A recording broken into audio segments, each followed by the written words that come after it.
Today we're looking at heats of reaction. This is in topic C4. As the example, we're going to use a reaction of various different metals with copper sulphate solution. The three metals we're going to use are magnesium, zinc and iron. I want you to predict first of all which one do you think will give the highest temperature rise.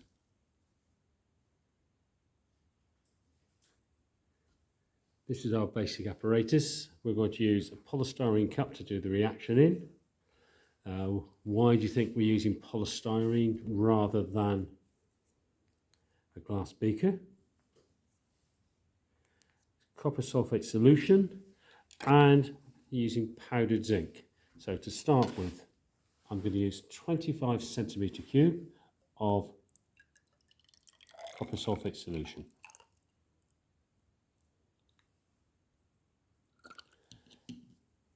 Now, as we want to be fair, accurate with this temperature rise, we're going to use a digital thermometer. So I'm going to take the temperature now. We won't need to repeat it for each of them because the solution will be at the same temperature all the way through. So as you can see on our digital thermometer, the temperature we're starting with is 16.6 degrees.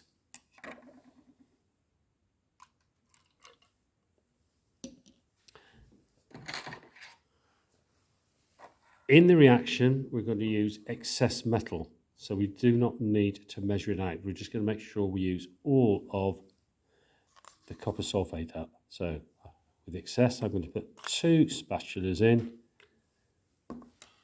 and then stir it, and we'll get the highest temperature rise.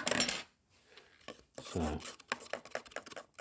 the important thing, obviously, with a digital thermometer, got a sharp end, as we do not put it through the polystyrene cup. As you can see, the temperature is rising.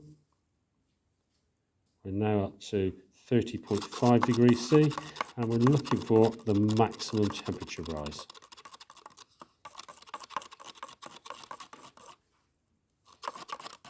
Still rising at present, as you can see, is up to 36 degrees.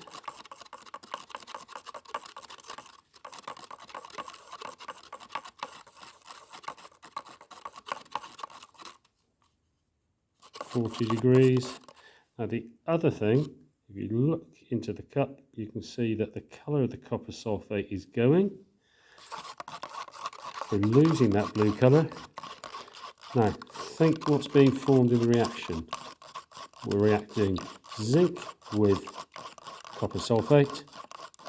So have a guess what the products are. Now we seem to have got to a maximum temperature now of 41.7 degrees. Here we go with iron. Now, I'm not going to video all of this. Just going to get it started and then we'll come back when we've got the reaction finished. Now, two of the things that they always ask about this: how could you improve the experiment? Now, number one is using the polystyrene cup, and we would make it even more accurate if we had a lid on it. And the other way is the measurement of the temperature. Now we're using a digital thermometer, so the resolution is 0.1 of a degree rather than using a normal thermometer where the resolution is 1 degree.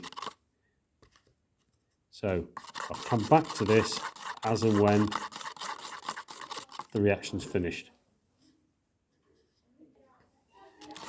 Now we're just about at the end of the reaction here now.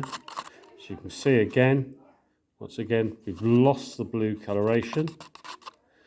Now also, you may be able to see that the tip of the thermometer has gone brown because of copper which is being produced. And the final temperature now is 32.8 degrees.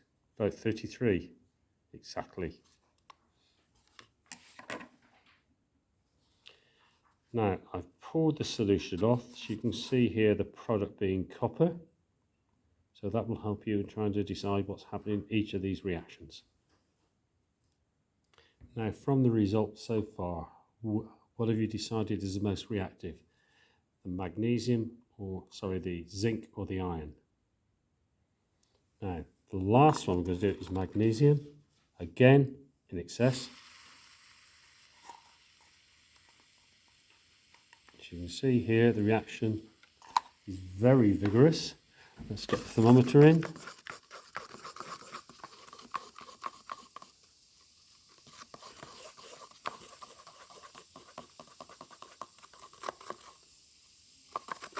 And already we're up to 42 degrees and we're still rising.